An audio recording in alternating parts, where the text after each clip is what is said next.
limit opportunities for savings, and hinder long-term financial stability. Difficulties saving money. One of the most common financial problems faced by Filipinos is difficulty in saving money. This is not surprising, as living expenses in the Philippines continue to rise while wages remains stagnant.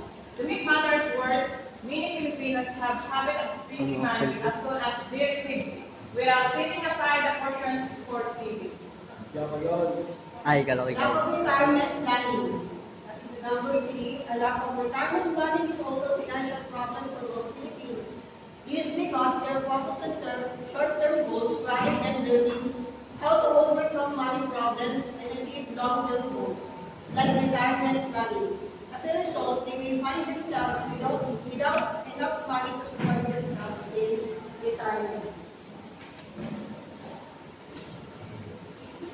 How to solve your money problems. Learning how to overcome your money problems is essential if you want to enjoy a more secure future. This involves improving your spending habits and following your disciplines. Learning how to deal with your finances is important because it can help you make the most of your money and get you where you want to be financially. It can also help you prevent financial problems in the future. Managing your money wisely can get balance. What is It's some- worth it to ensure your financial security. Ay, Create a budget. budget. After determining your monthly income and expenses, create a detailed budget. This helps you manage your finances more effectively and control your spending habits. Manage your debt. Paying off your debts, such as personal loan or car loans. Focus mo. This is essential. Aim to make higher payments not to reduce your balances faster. Additionally, avoid taking on any new debt until you're successfully managing existing obligations. This approach will help you regain control of your finances and reduce financial stress. Set aside a fixed amount of money regularly. Saving money can be challenging, especially with a regular income. However, try to set aside a fixed amount from each month's earnings, even if it's just 500 pesos. Over time, this consistent effort will accumulate to a substantial savings fund, providing financial security and peace of mind in the long run. You should also invest your money wisely so that it can grow over time. Don't forget to factor in inflation when planning for retirement, as the cost of living is likely to increase over time. Also remember to start planning early. Use digital banking services to your advantage and be mindful of your spending habits. Discover how to deal with your finances effectively. Avoiding money problems requires careful planning, disciplined spending, and proactive debt management. Pasikat ka sa By video. being aware of the common money problems, Filipinos face how to solve them. You can take control of your finances and achieve long-term financial stability. Prioritize smart financial habits for a secure future. Financial Planning 101. Ang financial planning ang tawag sa proseso ng pagbuo ng mga financial goals at pagpaplano kung paano ito mga kamay. Una, mag-set ng financial goals. Tanungin mo ang sarili mo, ano nga ba ang goals ko sa buhay? Balikan natin ang mga life goals tulad ng komportabling retirement, magkaroon ng bahay at lupa, sariling kotse, magagandang gadget at damit, o kung ano man ito. Marami sa ating na goal ang ma-afford ang isang ideal lifestyle. May enough savings, investments, and cash para magkaroon ng masaya at komportabling buhay.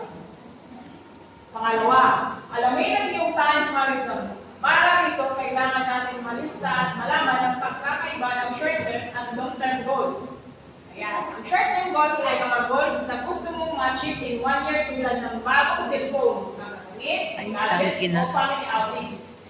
Ayan, Goals ang pala yun. long-term goals Wala naman ko sa ay goals na buo. lalagpas ng isang taon tulad ng retirement, tuition provision para sa edukasyon ng mga anak o sariling bahay at lupa para sa pamilya.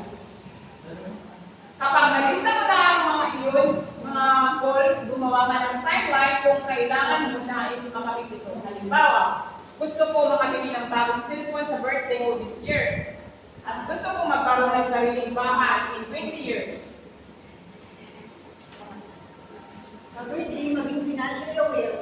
Napaka-importante din malaman ang konsepto ng financial awareness. Kailangan binabantayan mo lagi ang iyong financial situation.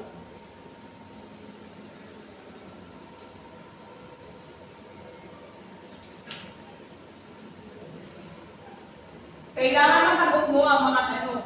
Magkano ang kinikita ko kada buwan? Magkano ang gastos ko kada buwan? May savings na ba ako sa buwan ito? Sakto na ba ang emergency funds ko? May investment na ba ako? Kailangan ma-define mo ang earnings, savings, spendings, at investments mo para aware ka sa financial situation mo. Bukod sa kasalukuyan, kailangan mo din ma-define kung ano ang mga goals mo sa future at kung may pera ka na bang nakalaan o handa para sa future na pinapangarap mo. Kapag na-define mo na ang goals mo sa buhay, iyon ang magiging motivation mo para magsumikat sa iyong financial journey. At pang-apat, build good financial habits. Mahalaga na magkaroon ng tamang mindset at disiplina para sa iyong wealth journey. Pero ano nga ba ang good financial habits? Here are some tips. Here are some tips. Gumawa ng budget plan to keep track of resources and expenses. Kapag may plan ka for your income, expenses, at spending habits, mas ready ka na mag-manage ng resources at kung paano mo sila gagamitin. Kapag may budget plan ka, makakapag-set aside ka ng tamang amounts for expenses, debts, and to build savings and investment to reach your goals.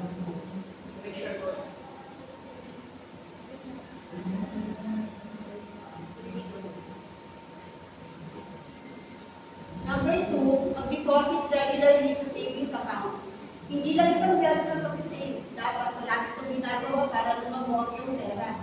Pwede mo itong gawin kada buwan o kada sweldo na tinitin ang pera mo sa isang savings account para tumubang pera mo sa interest at compounding interest.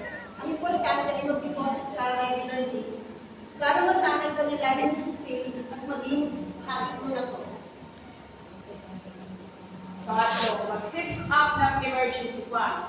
Walang kasiguraduhan ng future. Kapag bigla kang nagkaroon ng medical emergencies na wala ng trabaho, kailangan ng home repairs o iba pang di inaasahang pangyayari, maapektuhan ng iyong finances at savings. Dito pumapasok ang importance ng pagkakaroon ng emergency fund.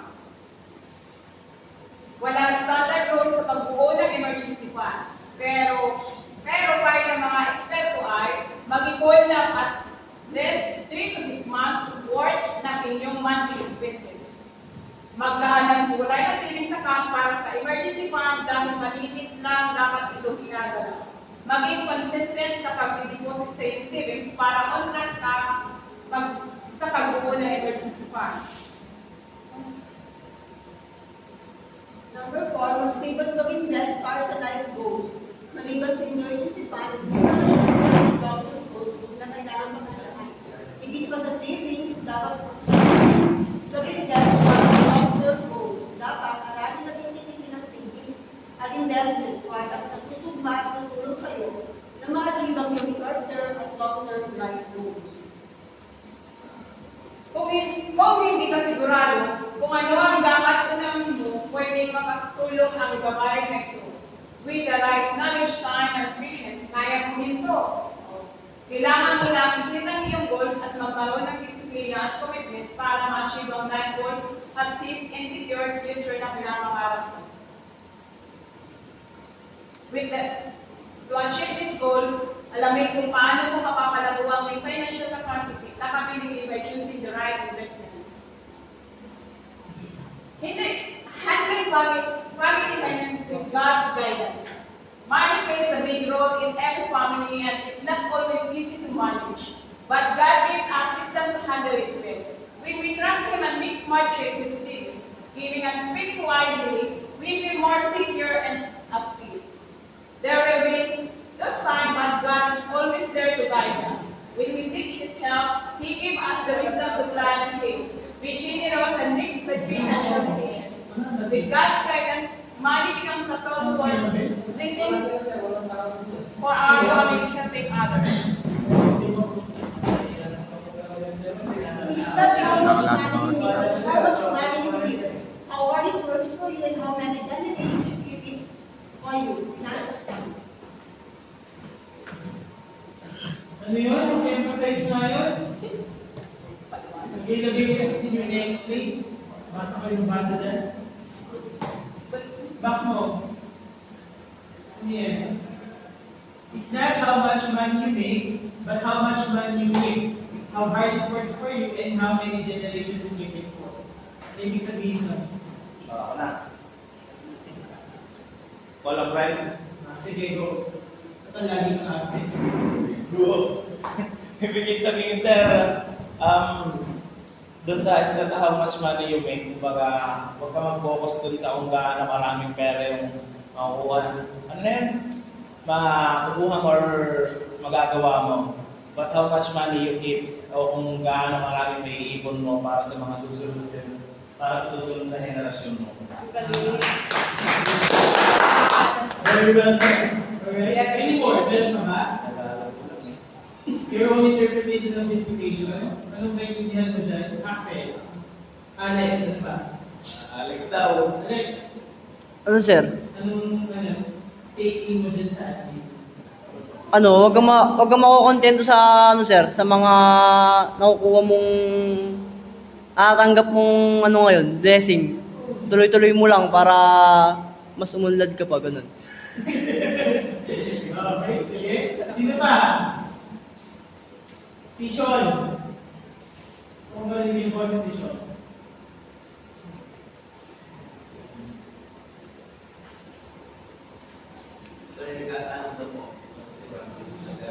Medyo na, ano ko na, 30 ah.